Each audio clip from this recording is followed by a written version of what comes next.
छोटे से गांव में एक स्कूल था।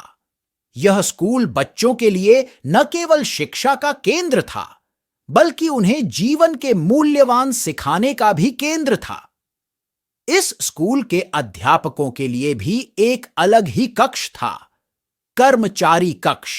कर्मचारी कक्ष एक भव्य इमारत में स्थित था, जो स्कूल के पीछे की जानकारी और प्रशासनिक कार्यों के लिए आवश्यक था। लेकिन एक बात थी जो इस कक्ष को अनोखा बनाती थी। उसमें अकेले होते हुए भी अनजाने में भूतों की बातें होती थीं।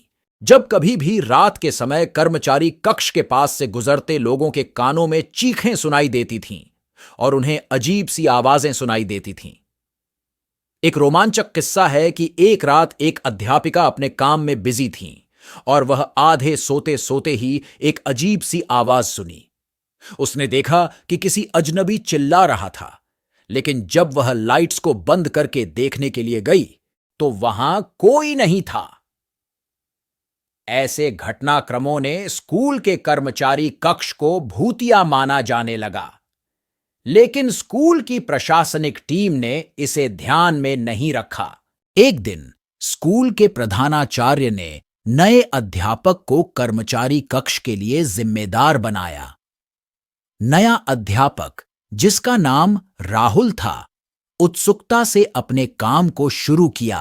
राहुल ने कर्मचारी कक्ष को साफ सुथरा और वातावरण को सकारात्मक बनाने का प्रयास किया। वह न सिर्फ अपने काम में प्रोत्साहित करते थे, बल्कि उन्होंने भूतों की कहानियों को भी नकारात्मकता से मुक्त किया। इस कहानी से सीखते हैं कि डरने और असफलता के बावजूद राहुल की संजीवनी शक्ति और संगठन कौशल ने भूतिया स्कूल कर्मचारी कक्ष को नए आयाम दिए।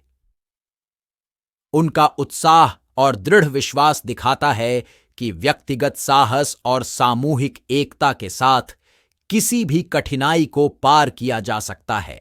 राहुल की नेतृत्व के तहत उनकी टीम ने न केवल भूतों के डर को हराया, बल्कि स्कूल की एकता और सहयोग को भी बढ़ावा दिया। इससे स्पष्ट होता है कि जीत उसे मिलती है जो अपनी संघर्ष को हारने के बारे में सोचने से पहले ही अपनी मेहनत और साहस से सामना करता है, और यह एक बेहतर भविष्य की दिशा में एक महत्वपूर्ण कदम हो सकता है।